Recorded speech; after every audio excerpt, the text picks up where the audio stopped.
Hey y'all, welcome back to Tab Space. So, we're about to start a new little series. Um, it is going to be the McKenzie Schrilla body language video series. This is a series that I found recently. I don't know if y'all know who McKenzie Schrilla is, but a quick breakdown. Basically, a girl from Strongsville, and if you live in the Cleveland area, you know how, girls from Strongsville gets down. But anyway, girl from Strongsville was driving in her car with her boyfriend and their mutual friend, and she ends up crashing the car at 100 miles per hour, 90 miles per hour, one of those, um, straight into a building. And she ends up going on trial and getting convicted of, I'm not even going to say what she's convicted of because I can't recall right now. But she ends up getting convicted, and recently Netflix came out with a series or documentary, I should say, called The Crash, which goes over the body cam footage and then the little bit of court footage that was available. And then they do an interview with Mackenzie Shirella at the end of the documentary, I believe, if I'm not mistaken, at the timing of when they questioned her.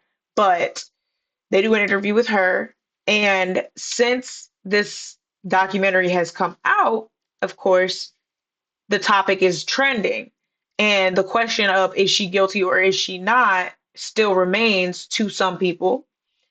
Some people feel quite obviously she did it based off of numerous things. Main one of those things being her body language. So when I found this video on YouTube, I was like, how interesting. And then I realized that it was an entire series of videos that goes over not only Mackenzie's body language, but also her family's body language, some of the friends that were in the documentary, things of that nature. So I'm like, well, I feel as though body language fits into psychology, and I found it interesting. So I figured, why don't we watch it? Why don't we get into it a little bit? Why don't we have a little discussion about body language? Because beyond the Mackenzie Shirilla case, I also think that body language is a good thing to study because you can learn a lot about a person based off of their body language. Um, there are times when I can tell exactly who a person is by their body language and the way that they walk into a room. So it is important to keep these um, like ways of telling body language in mind when living your own life. I will note though, every person is different. One form of body language from one person can mean something completely different than body language from somebody else. Just because somebody's stuttering, for example, does not mean that they're lying, but some people stutter when they lie. They don't have to always mean the same thing with each person, but you figure out your baseline with a person, which is basically their normal body language, and then you pay attention to the variations in that body language depending on the situation that they're in, and that's how you start to figure out, okay, this is what this person's got going on, this is what this person does not.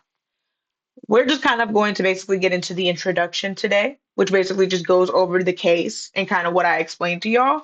And then each time that we record, we're going to go into all the different parts of it. I believe he's still making these videos for this specific case, so we'll also luckily be able to continue the series on for a little bit as long as he's still making these videos. And if you guys like these and y'all decide to let me know that, maybe we could do more of these with different cases and different people. But anyway, I'm done yapping. Let's get into the video. On July 31st of 2022, in the early hours of the morning, a 17-year-old girl named McKenzie Schrilla calmly turned her Toyota Camry onto Progress Drive in Strongsville, Ohio. Fast forward just a few moments, and the vehicle rocketed off the road at nearly 100 miles an hour before smashing headlong into a commercial building.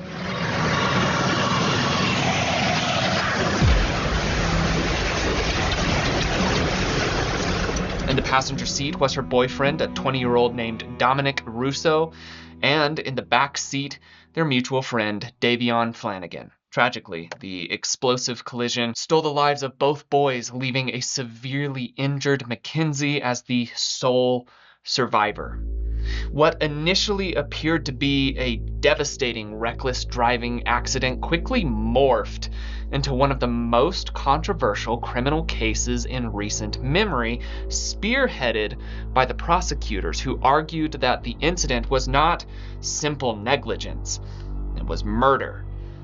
In the events leading up to the crash, investigators began to discover that the relationship between Schrilla and Russo was not as peaceful and happy as had been presented to them.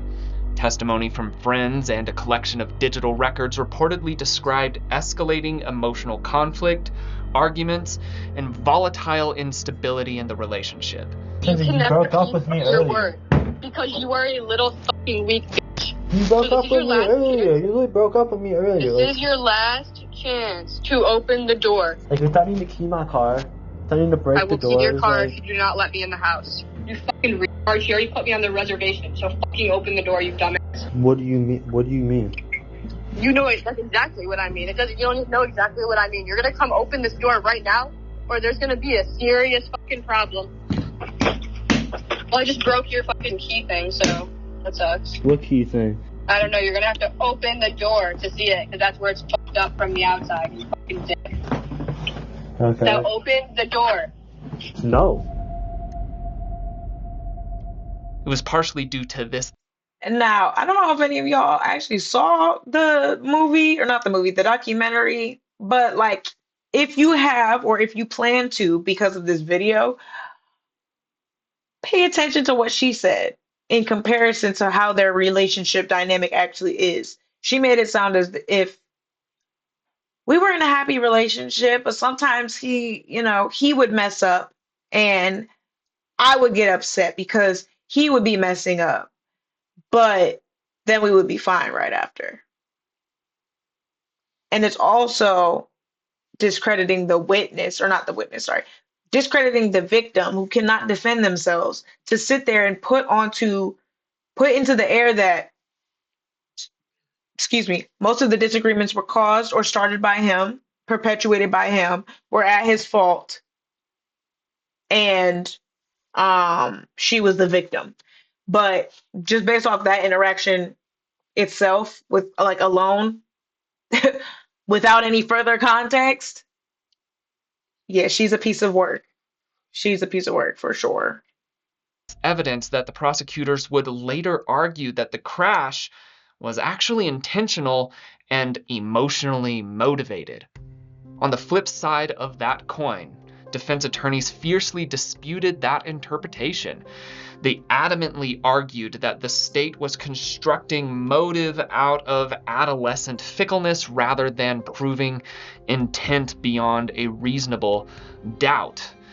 The prosecution's case centered on several crucial pieces of forensic evidence. First was vehicle data that showed 100% acceleration with no signs of braking before the impact. Second, surveillance footage that captured the car dramatically accelerating down the road moments before the collision.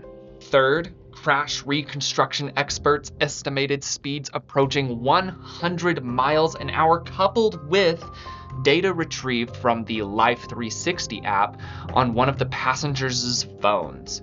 Fourth, the steering angle and trajectory, along with a comprehensive lack of skid marks, suggested a direct path to the building rather than a loss of control. To the prosecutors, these elements demanded a conscious intent. However, to the defense, it merely established catastrophic recklessness, not premeditated murder. Months later, in August of 2023, Judge Nancy Russo, no relation to the victim Dominic Russo, officially found Schrilla guilty on multiple counts, including 2 counts of murder and felonious assault. Due to the fact that Schrilla had intriguingly elected to have a bench trial rather than a trial by jury, the judge's ruling alone was all that was needed to legally determine her guilt. During sentencing, the judge referred to Schrilla as displaying hell on wheels behavior and characterized the crash as a deliberate act due to the evidence presented in the trial. Schrilla received 2 sentences of 15 years to life in prison, though out of an act of mercy, she was only required to serve 1 of the sentences. What makes this case uniquely important for analysis is not simply the crash itself, but the not insubstantial psychological ambiguity surrounding it. The legal system was strong-armed into answering a nuanced and difficult question. At what point does reckless human behavior become evidence of intentional homicide? This distinction is important to keep in mind when analyzing the demeanor, language, emotional leakage, and behavioral incongruencies of those involved. As a matter of fact, much of the public debate surrounding Schrilla revolves around related lines of questioning. Did her emotional presentation align with grief? Did her behavior after the crash suggest shock, dissociation, guilt, or emotional detachment? And was her flatness trauma-related or interpreted as consciousness of guilt? These are potentially problematic questions when approached with an emotional mindset rather than a methodological one. And that's why I believe that this case deserves intentional analysis, because the McKenzie Schrilla case sits at the complex and layered intersection of adolescent psychology, trauma response, forensic reconstruction, inference of intent, and the human tendency to mistake anticipated emotional responses for objective truth. These are all aspects that I will attempt to keep at the forefront of my mind as I break down each and every moment of McKenzie Schrilla's interview featured in Netflix's recent documentary, The Crash. As I meticulously pore over each and every frame of footage, I'll be examining Schrilla's behavior through 6 individual channels of communication. Facial expressions, or expressions, micro-expressions, partial expressions, and that list goes on. Another channel is her body language. That would be gestures, her posture, manipulators, etc. Another channel will be the psychophysiology, which is the involuntary physical responses like sweating or blushing, perhaps pupil dilation. The voice, which is her tone, pitch, consistency. Yet another one is the verbal style, how someone communicates, such as hesitations, pacing, and interactional flow. And finally, the verbal content itself, which is the literal words spoken. By approaching this case with this level of intentionality, we will hopefully be able to find more clarity in a case that has left the internet thrumming with debate.